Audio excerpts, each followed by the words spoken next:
网友大家好，今天德国《明镜周刊》对中国工业快速复苏进行了报道，现在跟大家分享报道以及读者评论。这是经济板块的文章，但读者的评论非常有意思。中国工业的增长速度超过多年来的水平，当世界大部分地区都在与新冠病毒大流行后果做斗争时，中国经济已经恢复到危机前的水平。11月，中国工业继续复苏。中国11月工业生产活动以3年多来最快速度扩张。国家统计局周一公布的数据显示，10月份官方制造业采购经理指数 PMI 从 51.4 升到 52.1， 这是自2017年9月以来最高的 PMI 数据。月度增长与收缩的分界线为50点。路透社调查的分析师曾预计 PMI 仅上升至 52.1%。好，德国知识发表下看法，我觉得报道有问题。前面已经提到，国家统计局公布采购经理指数上升至 52.1%， 但这里说路透社调查的分析师预测仅 52.1%， 这不是恰好吻合吗？所以我认为这应该是他弄错了。好，我们继续往下。尽管主要贸易伙伴之间出现了第二波疫情，但中国庞大的制造业正在稳步恢复到新冠前的水平。11月服务业也有所增长。国家统计局数据显示，10月非制造业官方的采购经理人指数 PMI 从 56.2 升到 56.4。中国的服务业包括许多规模较小的私营企业，他们从新冠病毒大流行中恢复的速度比制造业慢。不过，双11前后的打折活动使得11月电商业务强劲，提振了中小企业的信心。美国政府加剧贸易冲突，经济迅速回暖，也基本不受美国政府对许多中国企业实施制裁的影响。3位知情人士周一告诉路透社记者，美国总统特朗普正在考虑将芯片制造商中芯国际和石油天然气生产商中海油列入疑似中国军工企业的黑名单，榜单中还包括中国建筑科技和中国国际工程咨询公司。中芯国际表示，它继续与美国政府进行建设性和公开的接触，其产品和服务仅用于民用和商业目的。该公司与中国军方没有任何关系，也不为军事终端用户生产。美国国防部、中国驻华盛顿大使馆和中海油没有立即回应置评请求。拜登的过渡团队拒绝发表评论。德国知识想发表一下自己的看法。如果真有底气，任何中国企业都不必声明与军方无关，有关又怎么样？美国自己很多企业本身就是军工企业，连波音也给军方供货。你美国自己可以，别人就不行？这就是无耻的，只准州官放火，不准百姓点灯。说来说去还是受制于人，这口气只能暂时吞下去。上周，特朗普已经将89家中国航天企业列入名单，这些企业因此被禁止购买一系列美国商品和技术。美国企业也被禁止投资中国企业。德国知识发表自己的看法，中国商飞也在其中，所以这波制裁对商飞的打击非常大，交货肯定会延后。不过从长远来看，这样的制裁对中国有促进作用。知道自己短板，也知道求人不如靠己。这些耳光更把那些公知精美分子的脸都打肿成了大饼。另一方面，美国下手这么狠，其实是在自掘坟墓。美国3.3亿人口的国家可以发展起来，中国14亿人绝对可以发展起来。最重要的是国家意志力。今后就看中央如何从政策上扶持基础材料以及前沿工业了。从长远来看，一定要提高知识分子的社会地位以及经济地位。关于中国过去这些年，给我感触最深的是一个科学家默默无闻，拿着低薪数10年搞研究，得到的报酬不及一个媚娘小鲜肉演一出戏，不如一个女星一次出场费的零头。当然，有人说这是市场经济行为，但国家放任自由，会导致整个社会风气极度金钱化、物质化、浮躁化，鄙视科学科研，对国家的前途负面实在影响太大了。真的希望国家政策有所应对，比如对明星艺人的收入征收重税，提高科研人员的薪资水平，让整个社会尊重及羡慕知识分子。刚才是我有感而发，现在我们来看看德国读者对中国经济回暖报道的评论。从中我们体会到什么？中国的制度及共产主义比资本主义优越，我们也应该引进共产主义制度。德国之士解说一下，我觉得这个人是在说讽刺话。抛开所有的玩笑，现在的中国体制已经不能称之为共产主义了，即使它还有一些共产主义的成分，其实很资本主义了。它主要是一个独裁政权，但其领导层对新冠病毒大流行的反应，除了开始的时候比西方民主国家领导层要好。不用告诉我中国的感染数字是大规模伪造的，大量的住院人数已经无法瞒过公众，即使在今天的中国。中国的制度绝对不是共产主义。正是如此，在这里就指德国为了应对这一流行病，人们试图在自由与安全之间寻找适当的平衡，但在没有自由的地方，安全可以最大化。中国没有实行共产主义，我们还要忍受多久这种说法？你忘了这是讽刺。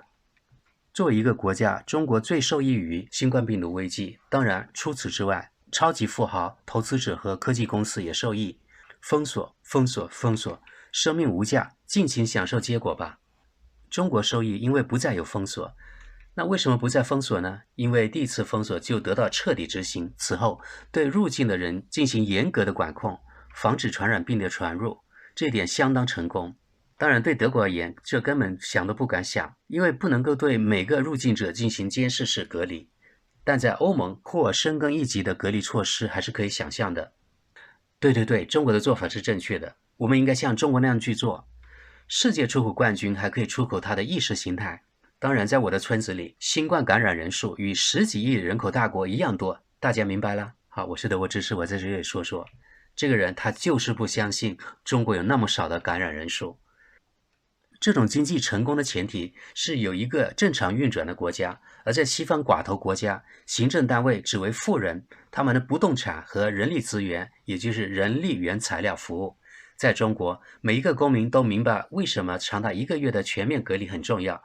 现在国家的行动获得了丰厚的成果，惠及全体中国人民。在西方，这些措施只有利于那些堕落、白痴、懒惰的精英，他们自己什么都不做。马斯克在这里建了一家电动汽车厂，还在旁边建了一家电池厂。中国人在扫光德国的工业企业，而欧洲则在琐事中迷失自我。英国的脱欧只会造成伤害，东欧的不断争吵也扰乱了对本质的关注。团结才能使经济更强大，要尽快行动起来。马斯克不是在中国也建厂了吗？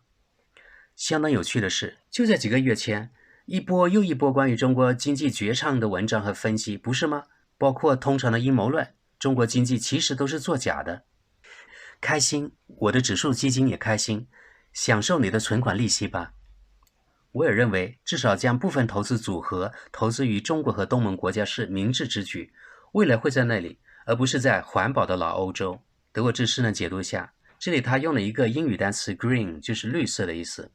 但是我不敢确定是否是环保的绿色，还是一语相关的那个绿色宗教，我不知道啊。这让我作为东德4个孩子的母亲非常高兴。那么他们不仅像我和我父母这一代人中的许多人一样搬到西德去，甚至可能会搬到中国去。如果无法生存，所有的民主根本就没有用。这是我在东德德国统一后的经历。你必须到有工作的地方去才能活下来，即使你要必须反对民主，民主也不能使你免入生存的毁灭。这只是政治，政治不会产生经济，也不会创造就业岗位。这些岗位在经济内部流失，也不会再创造出来。通过统一30年后，每个东德人现在都充分意识到，今后不会有什么改变。在这里，没有人对中国有意见。如果那里有工作，你可以也可能继续生存。其实归根结底，最后我们只是自己决定用这种方式把自己的死亡时间推迟到未来一段时间而已。在这一点上，民主制度对我的帮助非常小。这就是我在东德的经历，从统一后一直到今天。在我饿死渴死之前，我的求生本能让我考虑其他优先事项，而不是民主。他用了3个感叹号。如果涉及到生存问题，谁还去关心什么民主？如果事实证明中国经济能够抵抗美国咄咄逼人的制裁政策，那就意味着美国颜面尽失，所谓的领先大国不会这么快恢复，这将暴露美国的无力感。拜登最好不要在美国近年来惯常的外交政策灾难中再添一笔。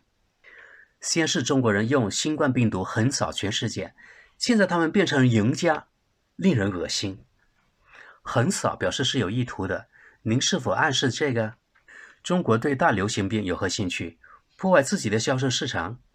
中国开始犯了严重错误，但后来他们做出了非常彻底的反应，并通过民主国家无法想象的手段阻止了病毒传播，所以现在经济又走上正轨。得到的教训，谁能采取一致行动，不仅可以挽救生命，而且可以更好地从经济上摆脱危机。镇压方面的模范国家，朝鲜除外，没有成功的阻止其公民对这些可怜的生物进行残酷和不卫生的野生动物饲养和消费，荒唐。中国从8月份就开始接种疫苗了，在这样的背景下，他们的经济现在恢复到以前的水平也不是很奇怪。这个疫苗并不比俄罗斯的更有效，如果几百万人就这么消失了，中国人也能承受得起，他们也能直接在他们自己的人群中测试疫苗。最后一句是批评德国那些否定新冠病毒存在的阴谋论者的。德国知识呢来发表一下看法。这个人对中国不知道有多高的成见。首先，可能根本不知道中国有疫苗这件事情，也不知道中国到底有什么样的疫苗，而是出于惯性思维，认为中国什么都不好。其次，认为中国人把人命不当一回事。你看他说，即使有几百万中国人因此消失都无所谓。持这样观点的德国人，甚至西方人肯定也不算少数几个，成见实在太深了。中国投资者也在买空德国房地产市场，该关闭这个市场的外国投资者了。我这么要求，是不是变成纳粹了？新冠病毒大流行可能作为西方末日衰落的开始而载入史册。与中国、台湾、韩国相比，说明我们现在已经退步了多少。未来是亚洲的，过去几十年的一些科幻小说作者已经知道这一点。我一如既往地对我们这块土地感到很满意。我不想在一个不自由的法治国家里做一个受箭毒的亚洲公蚁。西方作为一种所谓的优越制度和世界典范已经成为过去式。当然，如果你不重视自由、法治、人权，你可以这样看。对我只是发表些看法。大家看看，西方民主体制下的人说话是不是都差不多啊？我们中国大陆东南某岛的有些人也是这样说话的。民主被高估了，如果普通员工每天8小时的工资能维持生计就很开心了。可能是真的，也可能不是，这是政府的数据，他们的信任基础很低，我们没有更好的数据，这更像是用拇指估值，类似于朝鲜政府的说法。那么病毒的目的就达到了。我觉得这种表述已经太超前了。这里当然是指德国和世界其他地方疫情的后果还没有完全显现，因为我们仍处于疫情之中。在我们这里，巨大的损失只有在大流行之后才能真正显现出来，那时才会开始重建和偿还。中国只用了很短时间就解决了新冠病毒问题，所以损失和后果仍然是可控的。当然，除此之外，经济也能够迅速回到正轨，几乎没有任何障碍。无论如何，中国人和世界其他国家现在已经通过这次全球研究了解到，在这个世纪，如果你要争取成为世界经济强国，昂贵的核武器、军备竞赛，甚至真正的战争都已经没有必要了。一个小小的，甚至是不太危险的病毒也能做到这一点，而且成本很低。中国要为新冠病毒负责，不要以为没有官方数字了，并不代表潘多拉盒子里的鬼魂不在远东地区依然猖獗。你们所有人是多么愚蠢和轻信！中国所做的一切都对吗？如果多年前几乎所有的家族企业和大地主的继承人都没有为了过上好日子而把最宝贵的资产出卖给中国，我们就不会有现在的经济大灾难。如果说中国所做的一切都对，那一定是说欧洲所做的一切都错了。德国只是我说，这里可能是说我没有说新冠病毒封锁也包括在内，但是这句话我觉得很难翻译。恐怕我得对中国人承认，他们所做的一切都是对的。首先，他们大规模的收购我们的关键产业，用他们非人道的倾销价格，确保今天大面积的生产几乎只来自于中国。然后是新冠病毒危机，当欧洲跌跌撞撞的时候，他们全面收割自己的胜利，聪明啊！中国也依赖欧洲的技术，包括机械工程，这不是单向的依赖。目前来说还是这样，但从现在的发展趋势来看，不会太久了。中国恐成全球危机的大赢家，尤其是中国的例子表明，只要你贯彻执行一贯的措施，就能更好地走出危机。对抗击疫情是有利的，对经济也是有利的。今天就跟大家分享到这里。好，我来总结一下，德国不少人对中国的成见还有偏见还是挺深的，也有些明白人，还有些是担心中国崛起的人，认为中国的崛起是对他们形成威胁，而且很多偏见其实是源于对中国的恐惧。好的，今天的话题就到这里了，我们下期节目见。